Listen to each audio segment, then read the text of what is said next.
Welcome to మోస TV బులెటిన్ల ముందుగా headlines. మహిళా రిజర్వేషన్ తక్షణం అవసరం, నారీ శక్తితో వికసిత్ భారత్ పిలుపు.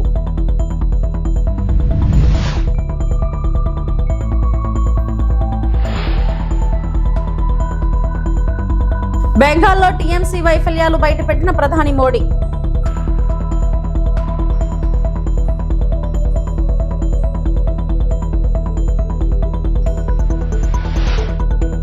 మీ భూమి మీ హక్కులో ఏపీ సీఎం చంద్రబాబు.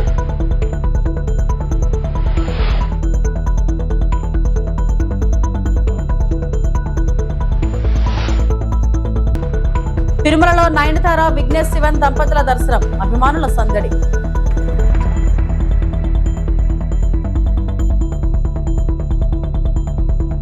శాసనసభలు మరియు పార్లమెంట్ లో మహిళలకు రిజర్వేషన్లు కల్పించడం అత్యవసరమని ఆయన స్పష్టం చేశారు. దేశ అభివృద్ధికి మహిళల పాత్ర కీలకమని, నారీ శక్తిని బలోపేతం చేస్తేనే వికసిత భారత్ లక్ష్యం సాధ్యమవుతుందని పేర్కొన్నారు. మహిళలకు రాజకీయ ప్రాతినిధ్యం పెరగడం ద్వారా సమాజంలో సమానత్వం, సుస్థిర అభివృద్ధి సాధ్యమవుతుందని తెలిపారు. మహిళల సాధికారత కోసం వెంటనే చర్యలు తీసుకోవాలని, ఈ విషయంలో ఆలస్యం చేయడం దురదృష్టకరమని హెచ్చరించారు. దేశ పురోగతికి మహిళల భాగస్వామ్యం మరింత పెరగాలని ఆయన పిలుపునిచ్చారు. भारत ने तय किया है कि 2047 में जब हमारी आजादी के 100 साल होंगे, तब तक हमने विकसित भारत बना के रहना है। लेकिन मेरे 2-2.5 दशक के सरकार के मुखिया के रूप में जो मेरे अनुभव है, उस अनुभव के आधार से मैं कह सकता हूं कि हमें विकसित भारत का लक्ष्य हासिल करना है तो हमें हमारी मातृशक्ति को, हमारी नारी शक्ति को, उनके पूर्ण सामर्थ्य का राष्ट्र के विकास में जोड़ना ही होगा। हमने कुछ वर्ष पहले नारी शक्ति वंदन अधिनियम पारित किया था और सभी राजनीतिक दलों ने सहमति से किया था और सबकी इच्छा है कि 2029 में जब लोकसभा के चुनाव होंगे, तब हमारे देश की नारी शक्ति को जनप्रतिनिधि के रूप में लोकसभा में, विधानसभाओं में 33% स्थान मिलना ही चाहिए। पिछले कुछ दिनों से हम सभी राजनीतिक दलों से बातचीत कर रहे हैं। ज्यादातर दलों ने समर्थन भी दिया है। एक बहुत ही सकारात्मक माहौल दिख रहा है। इन्हीं विषयों को लेकर के मैंने आज अखबारों में एक लेख लिखा है। मेरे अपने विचार मैंने साझा किए हैं, लेकिन मैं आज आपसे आग्रह करता हूं, आप इस लेख को जरूर पढ़ें, औरों को भी पढ़ने के लिए प्रेरित करें और हम सभी राजनीतिक दलों को పశ్చిమ బెంగాల్లో టీఎంసీ ప్రభుత్వంపై ప్రధానమంత్రి నరేంద్ర మోడీ తీవ్ర విమర్శలు చేశారు. రాష్ట్రంలో చేపల ఉత్పత్తి, ఉపాధి అవకాశాలు, పరిపాలనలో ప్రభుత్వం విఫలమైందని ఆరోపించారు. దేశవ్యాప్తంగా పీఎం మత్స్య సంపద యోజన విజయవంతంగా అమలై చేపల ఉత్పత్తి రెట్టింపు అయిందని పేర్కొన్న ఆయన, బెంగాల్ మాత్రం ఇతర రాష్ట్రాల నుంచి చేపలను దిగుమతి చేసుకోవాల్సిన పరిస్థితి రావడం బాధాకరమన్నారు. ఉపాధి కల్పనలో కూడా టీఎంసీ ప్రభుత్వం విఫలమైందని, స్థానిక యువతకు అవకాశాలు ఇవ్వకుండా నిర్లక్ష్యం చేస్తుందని విమర్శించారు. అంతేకాకుండా అక్రమ ప్రవేశదారులను ప్రోత్సహిస్తూ రాష్ట్ర భద్రతను కూడా ప్రమాదంలో పడేస్తుందని మోడీ ఆరోపించారు. ప్రజల అభివృద్ధి కంటే రాజకీయ ప్రయోజనాలకే టీఎంసీ ప్రభుత్వం ప్రాధాన్యతనిస్తుందని ఆయన విమర్శించారు. तेज गति से प्रगति कर रहा है। दुनिया में सबसे तेज ग्रोथ भारत की है। इसका मतलब है कि देश के अनेक राज्य आज प्रगति की राह पर चल पड़े हैं, कुछ न कुछ अच्छा करने का प्रयास कर रहे हैं, लेकिन टीएमसी की निर्मम सरकार देश तो आगे जा रहा है, निर्मम सरकार बंगाल को नीचे धकेल रही है, नीचे। जो बंगाल कभी भारत की प्रगति का आधार था, जो बंगाल कभी भारत की मैन्युफैक्चरिंग और व्यापार को मजबूती देता था, उसी बंगाल को टीएमसी विकास के सभी पैरामीटर्स में इतना नीचे लाई है, इतना नीचे लाई है। साथियों, इस स्थिति को मेदिनीपुर, तामलुक, हल्दिया से बेहतर और कौन जानता है। सदियों पहले भी ऐतिहासिक ताम्रलिप्त एक फलती फूलती पोर्ट सिटी थी। दुनिया भर के साथ यहां से व्यापार कारोबार होता था। हल्दिया आधुनिक भारत के बड़े औद्योगिक केंद्रों में से एक था, लेकिन बीते दशकों में हल्दिया की फैक्ट्रियों में सिर्फ ताले ही लटक रहे हैं, ताले। कभी देश भर से लोग हल्दिया काम के लिए आते थे, आज यहां से नौजवान अंडमान जा रहे हैं, उड़ीसा जा रहे हैं, काम की तलाश में दूसरे राज्यों की तरफ पलायन कर रहे हैं। బాపట్ల జిల్లా వేమూరు నియోజకవర్గంలోని సూరేపల్లిలో మీ భూమి మీ హక్కు కార్యక్రమంలో సీఎం చంద్రబాబు మాట్లాడారు. ప్రజల ఆస్తులకు భద్రత ఇవ్వాలని పట్టదారు పాస్ పుస్తకాలు ఇస్తున్నట్లు తెలిపారు. భూమి అనేది ఆస్తి మాత్రమే కాదని జీవనాధారం, భద్రత, గౌరవం అని పేర్కొన్నారు. మీ సమస్యలు పరిష్కరించడానికి ఇక్కడికి వచ్చాను. పట్టదారు పాస్ పుస్తకం ఇచ్చినప్పుడు మీలో కలిగిన సంతోషం చూసి నా జన్మ ధన్యమైంది. గత ప్రభుత్వంలో రాష్ట్రం ఎంత విధ్వంసం అవ్వాలో అంత అయ్యింది. వైకాపా ప్రభుత్వంలో మహిళలకు రక్షణ లేకుండా పోయింది. ఇచ్చిన హామీలను అమలు చేస్తున్నాం. 20 లక్షల కోట్ల పెట్టుబడులతో 23 లక్షల మందికి ఉద్యోగాలు ఇస్తాం. జగన్ పాలనలో వ్యవస్థలు గాడి తప్పాయి, వాటిని ఇప్పుడు దారిలో పెడుతున్నాం. మీ భూమి మీ హక్కు ఈ కార్యక్రమం కింద నేను ఈరోజు సూరేపల్లికి వచ్చినప్పుడు నాకు అఖండ స్వాగతం పలికిన సోదరి సోదరులందరికీ నా నమస్కారాలు, అభినందనలు, శుభాభినందనలు. భూమి అనేది ఒక ఆస్తి మాత్రమే కాదు, ప్రతి ఒక్కరికి జీవనాధారం, భద్రత, గౌరవం. మీ ఆధార్ తీసుకుని మీ ముందరిని సర్వే చేపిస్తాం. సర్వే చేసిన తర్వాత మొత్తం రికార్డు తయారు చేస్తాం. ఆ రికార్డు కూడా మీరు సంతకం పెట్టి ఈ రికార్డు కరెక్ట్గా ఉందంటే ఈకేవైసీ తీసుకొని అప్పుడు దాన్ని ప్రింటింగ్ పంపిస్తాం. ప్రింటింగ్ అయిన తర్వాత మళ్ళీ ఆ పుస్తకం వస్తే గ్రామాల్లో ఈకేవైసీ తీసుకొని ఆధార్ తీసుకొని మళ్ళీ ఆ పుస్తకాన్ని మీకు అప్పచెప్తాం.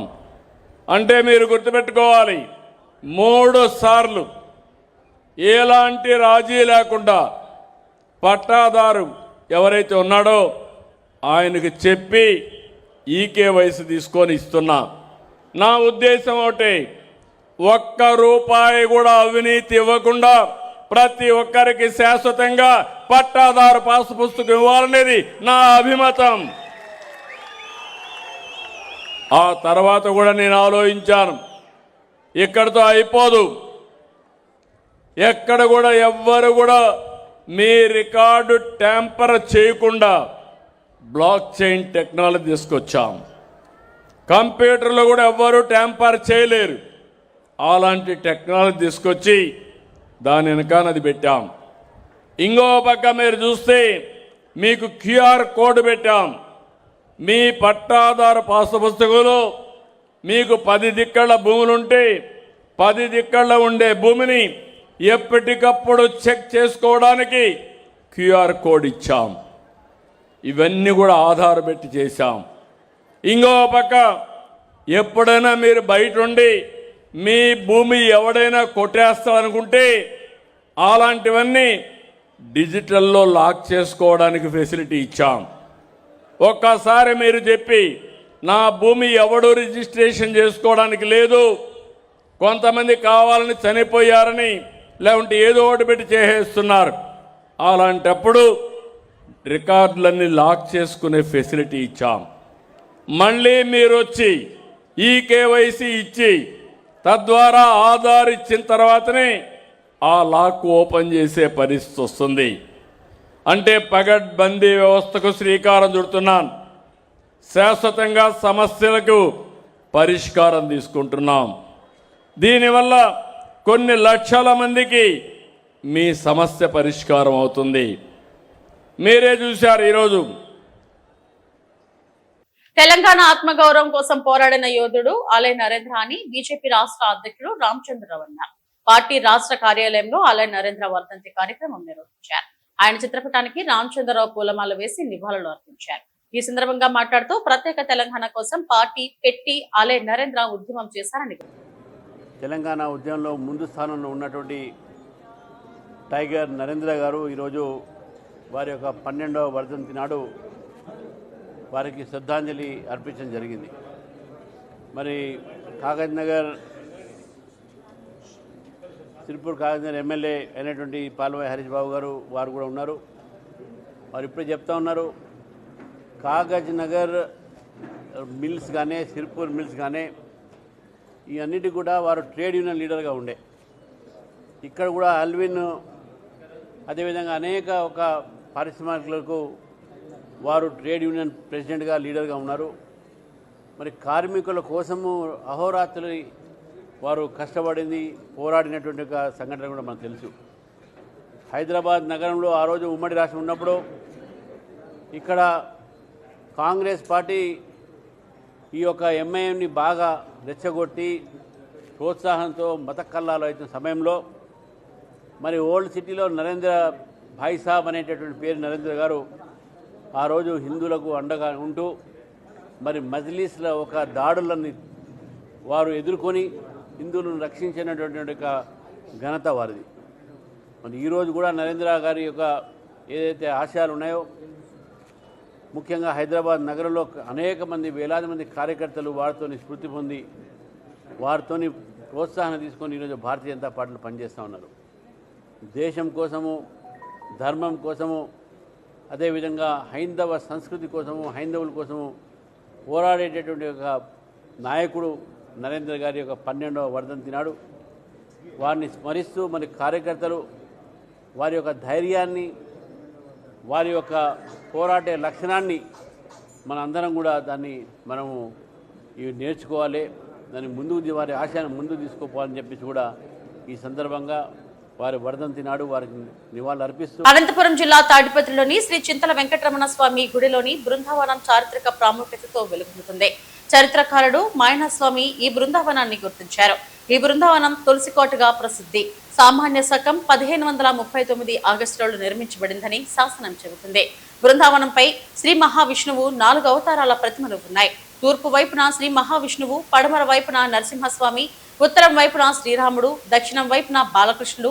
ఇక్కడ వైష్ణవ సంకేతాలైన చక్రం, శంఖం, గదలతో పాటు శైవ తత్వానికి ప్రతీకగా శివలింగం కూడా దర్శనమిస్తుంది. మాయనస్వామి ప్రకారం ఇది అచ్యుత దేవరాయల భక్తి మరియు సర్వమత సామరస్యానికి నిదర్శనం. తాడిపత్రి మున్సిపల్ చైర్మన్ జేసీ ప్రభాకర్ రెడ్డి, ఎమ్మెల్యే అస్మిత్ రెడ్డి ఈ సందర్భంగా బృందావనాన్ని పరిశీలించారు. మాయనస్వామి ఆలయ శిల్ప సంపదను, చారిత్రక శాసనాలను ప్రపంచానికి పరిచయం చేయాలని విజ్ఞప్తి చేశారు. అలాగే గరుడ సన్నిధిలో హంపి రాతి రథాన్ని పోలి ఉండే చిన్న ఆలయం, లేపాక్షి గోరంట్ల, కదిరి సోమపాలం వంటి ప్రసిద్ధ ఆలయాలతో పోల్చదగిన శిల్ప సంపదను ఈ ఆలయం కలిగి ఉందని ఆయన తెలిపారు.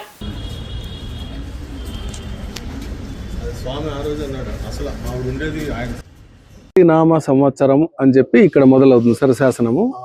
ఈ ఆలయంలో ఇది మొదటి శాసనము అని చెప్పి భావించవచ్చు.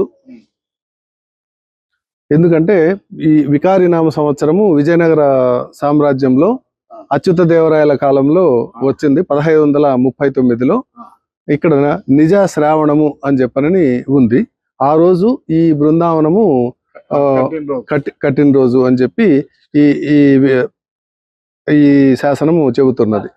మామూలుగా బృందావనము పూర్తి అయిందంటే మొత్తం ఆలయ నిర్మాణము సముదాయం మొత్తము పూర్తి అయింది అంటే 1539 నాటికి ఈ ఆలయము సంపూర్ణంగా వెలసిల్లింది అని చెప్పడానికి ఈ బృందావనం శాసనము నిదర్శనం అన్నమాట. తర్వాత బృందావనం కూడా విజయనగర సామ్రాజ్య శైలిలో చాలా ఒక అద్భుతమైన రీతిలో ఒక ఆలయం ఏ విధంగా ఉంటుందో ఆ విధంగా ఈ బృందావనాన్ని నిర్మించారు.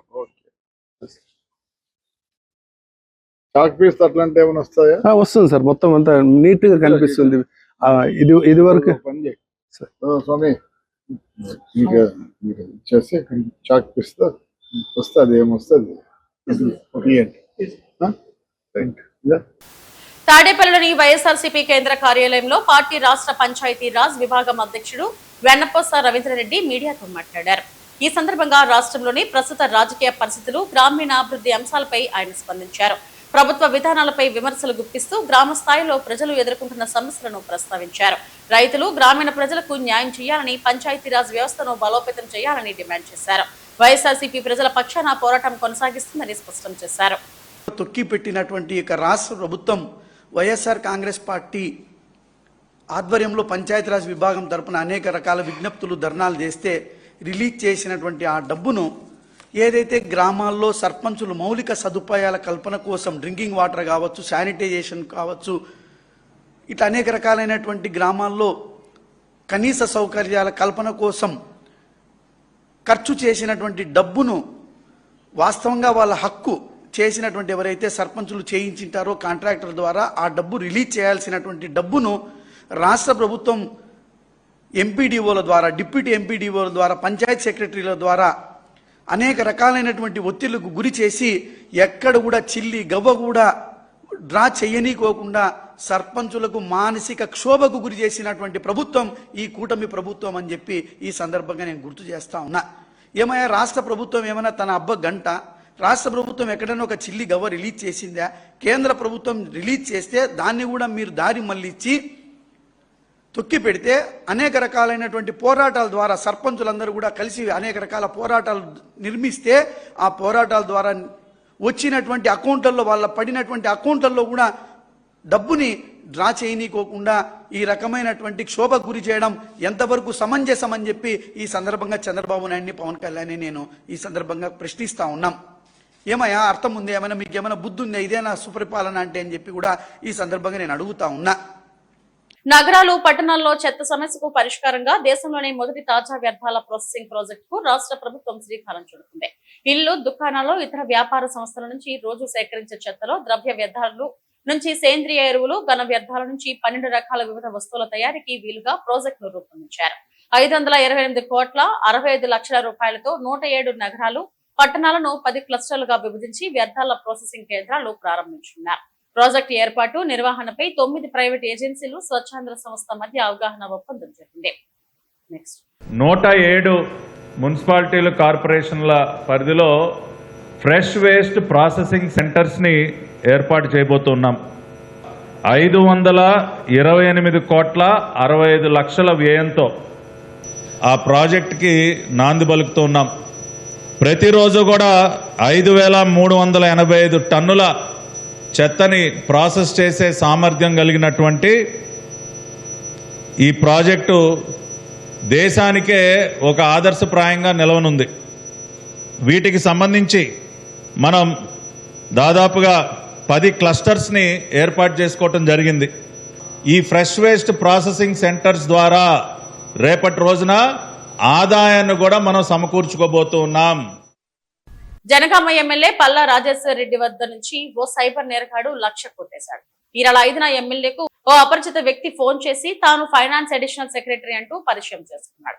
కేంద్ర పథకంలో నిరుద్యోగ యువతకు 10 లక్షల వరకు రుణాలు ఇచ్చే అవకాశం ఉందని, ఒక్కొక్కరికి 2500 రూపాయలు చెల్లించాల్సి ఉంటుందని నమ్మబలికాడు. దీంతో ఎమ్మెల్యే ₹1,00,000 ఆన్లైన్ లో చెల్లించారు.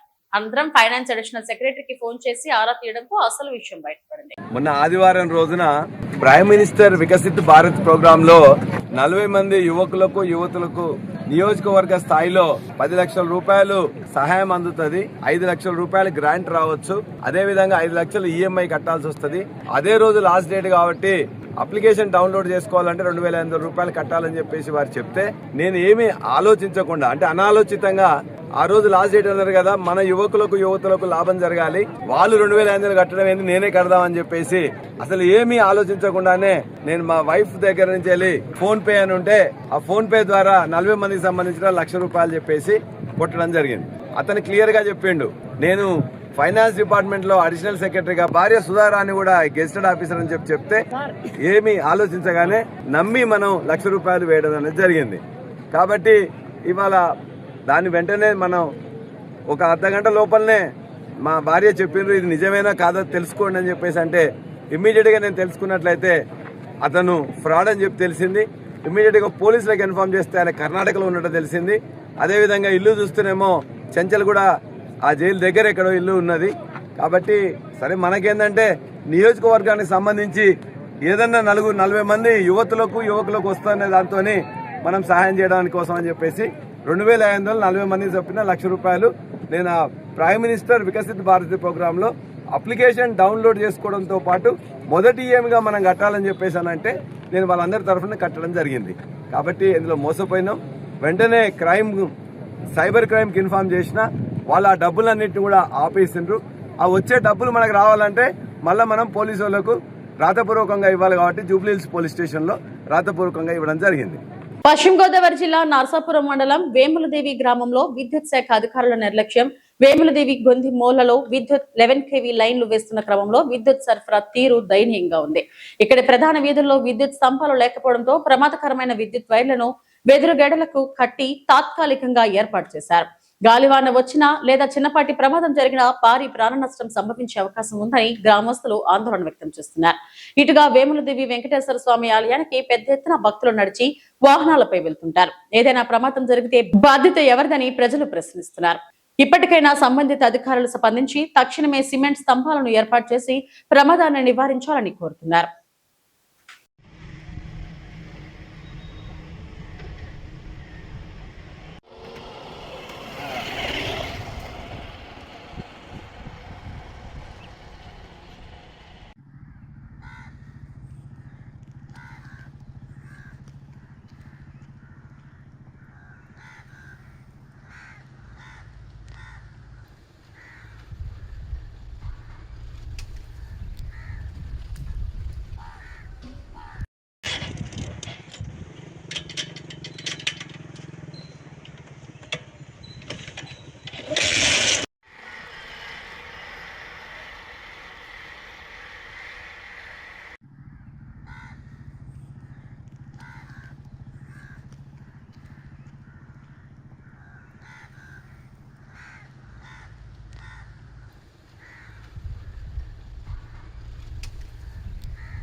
తిరుమల శ్రీవారిని సినీ నటి నయనతార, విఘ్నేష్ శివన్ దంపతులు దర్శించుకున్నారు. వైకుంఠ క్యూ కాంప్లెక్స్ ద్వారా ఆలయంలోకి వెళ్లిన వారు స్వామివారిని దర్శించుకుని మొక్కులు చెల్లించారు. దర్శనం అనంతరం రంగనాయకుల మండపంలో పండితులు వారికి ఆశీర్వచనం చేసి స్వామివారి తీర్థ ప్రసాదాలను అందజేశారు. ఆలయం వెలుపన నయనతారతో ఫోటోలు దిగేందుకు అభిమానులు పోటీ పడ్డారు.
ఇవి ఇప్పటివరకు నా బులెటిన్ అప్డేట్స్. నమస్తే.